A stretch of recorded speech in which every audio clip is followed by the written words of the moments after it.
Alexandria Ocasio-Cortez is a Democratic Socialist and a member of the Democratic Socialists of America. She recently won in New York's 14th Congressional District in a huge upset. No one thought she was going to win. She was 36 points behind, and she's a Democratic Socialist. People really didn't think that was going to happen. But following her victory, many mainstream politicians have started embracing some of her rhetoric. Bill de Blasio and Kirsten Gillibrand have recently called for abolishing ICE. In response to the moving left of this rhetoric, the right has said that they are now inadvertently campaigning for Donald Trump because most Americans don't agree with getting rid of immigration enforcement. But the rhetoric actually goes a bit further than that, because the Democratic Socialists of America have repeatedly called for no borders and no nations, a particularly extreme position. So then I'm wondering, if the rhetoric is going this far, flat out calling for no borders, and the average American likes America, are they really inadvertently campaigning for Donald Trump? Are they actually going to help him win a second term? Now, before we get started, I want to give a quick shout out to today's sponsor, VirtualShield. They have what they say is the best VPN deal in the world. 3 years of online security for only $99. That's $2.75 per month. Now, a VPN is a virtual private network. This is a service that can keep your browsing history private. They encrypt your internet data so your online activity is out of sight of your internet service provider and any creepy snoopers. So I really do recommend you head over to virtualshield.com/deal/Timcast and get your free 30-day trial today to help protect yourself online. A few days ago, I saw this tweet from Ian Bremmer. It says, "Re-elect Trump rally, unbeknownst to the participants." In the photo, you can see this big banner, abolish ICE, abolish profit. One sign says no borders. One sign says no ban, and several of the signs say no borders, no nations, no deportations. These signs and this rhetoric is coming from the Democratic Socialists of America, and this was not an isolated incident. These protests have actually happened all over the country. In many different photos, you can see basically the same thing. No borders, no nations, no deportations, abolish ICE. In New York, we have this sign, DSA has no borders. Miami DSA posted this banner, no ban, no wall, no borders at all. And in Louisville, Kentucky, abolish ICE, no borders. And it's not just the DSA. There are people on the left holding signs saying abolish borders, abolish prisons, abolish ICE now. And these are people protesting the family separations. So this rhetoric is going far and wide. When we see people active in politics out in the streets holding signs saying no borders, at not just one protest, but numerous protests, when we see the rhetoric from the Democratic Socialists of America saying the same thing and one of their members and someone they endorsed actually wins in Congress, it seems to me like this rhetoric is actually manifesting in politics and possibly spreading among the left.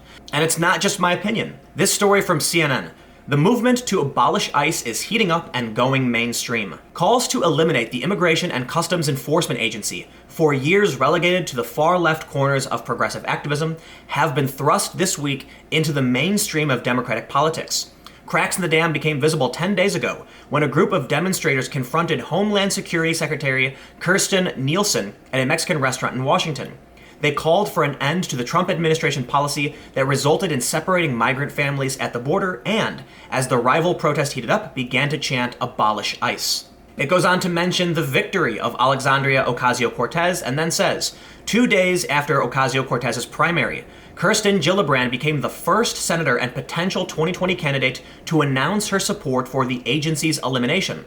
Less than 12 hours later, on Friday morning, New York Mayor Bill de Blasio joined the chorus, telling WNYC's Brian Lehrer, ICE's time has come and gone. In a Facebook post on Saturday, Elizabeth Warren wrote, the president's deeply immoral actions have made it obvious that we need to rebuild our immigration system from top to bottom, starting by replacing ICE with something that reflects our values. A line that mirrored her statements in a speech at a protest in Boston. CNN yesterday ran this op-ed by Julian Zelizer.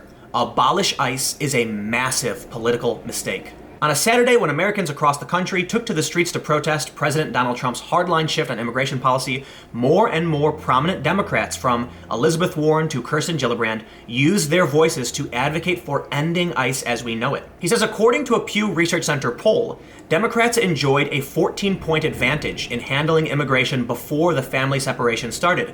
And according to a CNN poll, 2/3 of Americans oppose the president's decisions to take children from their parents. Moving the public discussion towards an abstract bureaucratic body and the need for government reorganization could easily dampen the fervor that was so evident on the streets of America Saturday. It can also divert attention from the president himself. He goes on to say that ICE is not a government body that most Americans know about.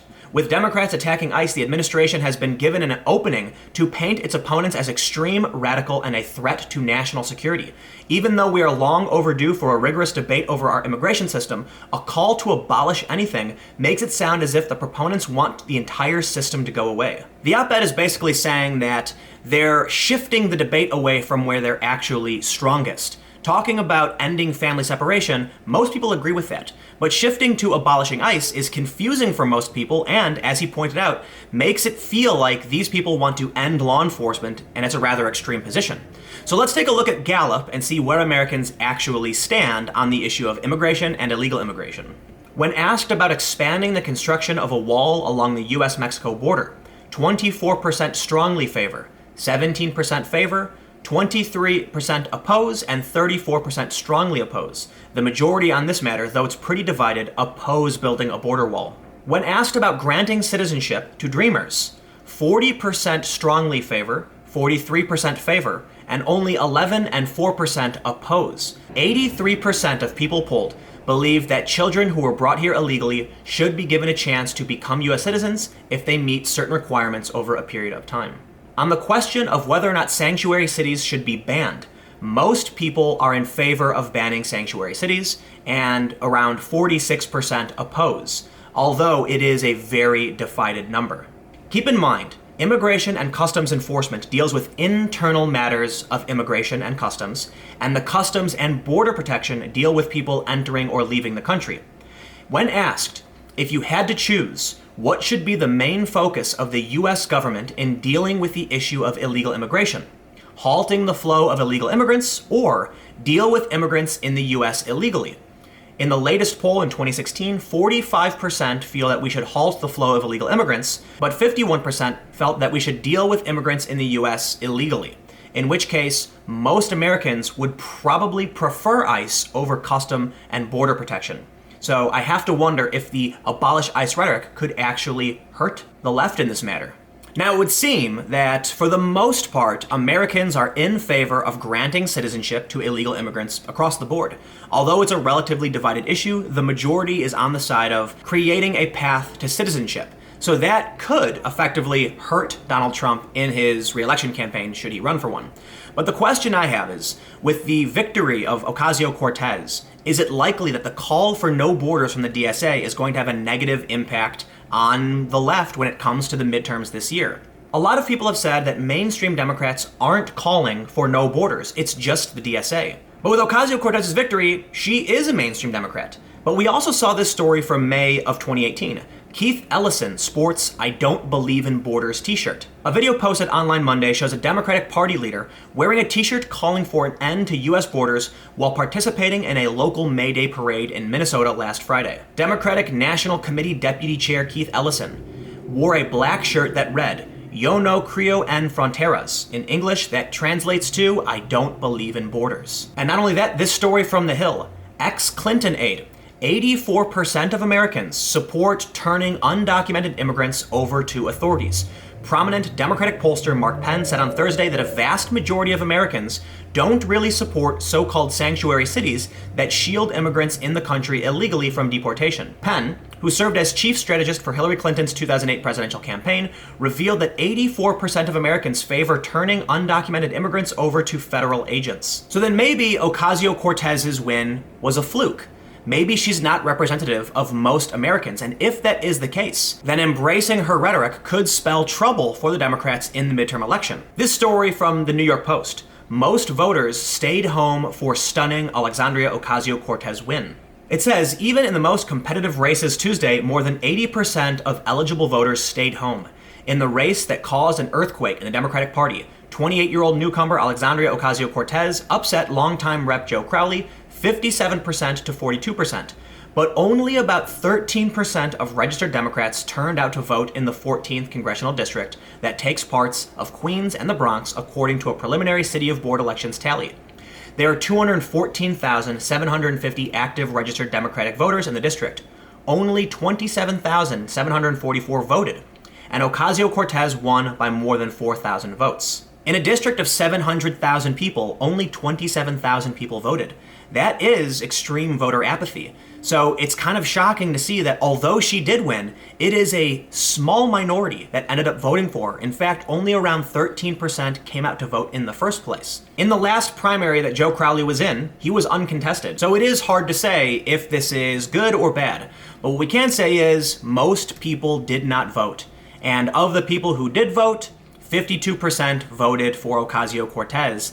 That is a very small amount of people to vote in favor of a Democratic Socialist. So, in my opinion, with all of these mainstream Democrats supporting this kind of rhetoric, and people like Keith Ellison wearing shirts that say, "I don't believe in borders," this is going to spell problems for the Democratic Party coming into the midterms. Most people don't want to see America dissolved. Most people don't have a problem with immigration enforcement. This rhetoric is pretty extreme. And to me, it feels like, as the rhetoric moves further and further left, the platform in which the average liberal in this country can stand on is getting smaller. And now we're seeing the walk away campaign. The media is embracing Alexandria Cortez.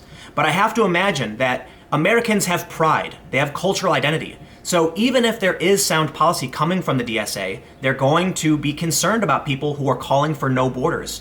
They're going to be concerned about people who are chanting, "Make California Mexico again." And they're going to be concerned about people who are marching through their streets with Mexican flags.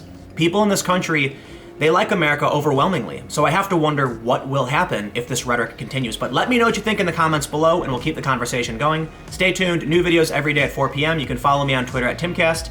Thank you all so much for watching, and I will see you all tomorrow.